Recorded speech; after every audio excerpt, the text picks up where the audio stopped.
ان میں بہت زیادہ بہتر طور پہ امیدواروں کی سلیکشن کرنی لازم ہوگی.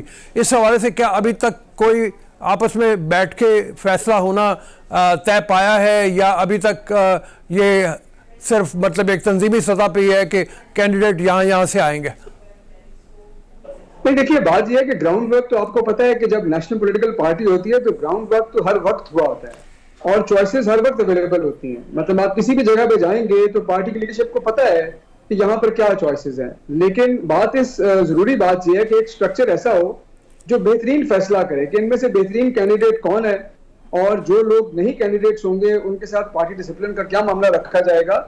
تو ایسا نہیں کہ گراؤنڈ ورک تو کافی ہوا ہے, اب تو زیادہ فیصلہ سازی کی طرف جانا ہے. دوسرا, آپ نے ضمنی الیکشن کی بات کی.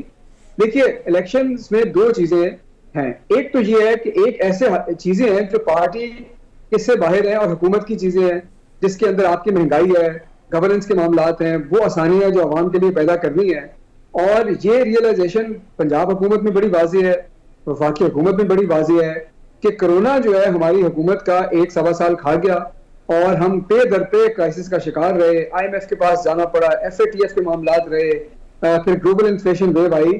تو اب ہم نے ترقیاتی کاموں کو بہت تیزی سے آگے لے کے جانا ہے, اور وہ ریفارمز اور وہ تمام وعدے جو عوام سے کیے تھے ہم نے ان کو ہنگامی بنیادوں پہ آگے لے کے جانا ہے. آخر 2023 میں ہم نے عوام کو دکھانا ہے کہ یہ آپ سے وعدہ کیا تھا اور یہ ہم نے ڈیلیور کیا. تو ایک تصویر کا رخ یہ ہے. دوسرا رخ یہ ہے کہ ان چیزوں سے علاوہ بھی پارٹی کے اندر بھی ہمیں لگا, جیسا کہ آپ نے ابھی بات کی خیبر پختونخوا کے اندر, کہ کچھ معاملات ایسے ہیں جن کا تعلق پارٹی کے مینجمنٹ سے ہے. کچھ ایسے فیصلے ہیں جو بہتر طور پہ لیے جا سکتے ہیں, کچھ گرجز کو کم کیا جا سکتا ہے, اور وہ ووٹ جو ٹوٹ رہا ہے پارٹی کے اندر, 1 یا 2 کینڈیڈیٹس اگر آزاد کھڑے ہو گئے تو اس کا راستہ بھی نکالا جا سکتا ہے. اور اس کا راستہ نکالنے کے لیے ایک سٹرکچر کھڑا کرنا تھا ڈیسیجن میکنگ کا, تاکہ وہ بہترین فیصلے لیں. اور یہ تنظیم سازی کی جو نئی ویو تھی, یہ اس طرف کا ایک راستہ تھا.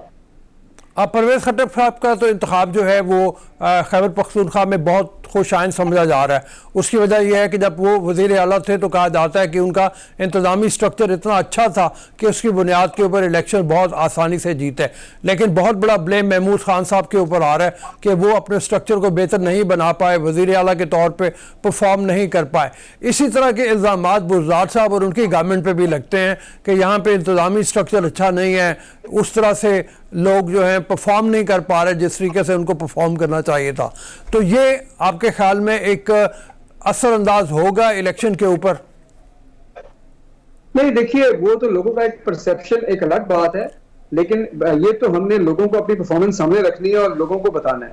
دیکھیے یہ نا رؤوف صاحب, ایک بات حقیقت ہے کہ جب بھی کوئی بھی حکومت اقتدار میں ہوتی ہے تو اس کا ایک انکمبنسی کا ٹول ہوتا ہے ضرور, اور وہ جو بھی حکومت ہو, جو بھی لوگوں کا گلا شکوہ ہو, ظاہر ہے کہ اس کی ذمہ داری اس حکومت پہ عائد ہوتی ہے اور وہ ہوتا بھی ہے. لیکن کچھ چیزیں ایسی ہوتی ہیں جن کو فکس کیا جا سکتا ہے, لوگوں کو دکھایا جا سکتا ہے. اور میں سمجھتا ہوں کہ ہماری پارٹی کا کم از کم پنجاب میں نیریٹو یہ ہے کہ ہم نے چیزوں کو ڈائمیٹریکلی شفٹ کیا ہے.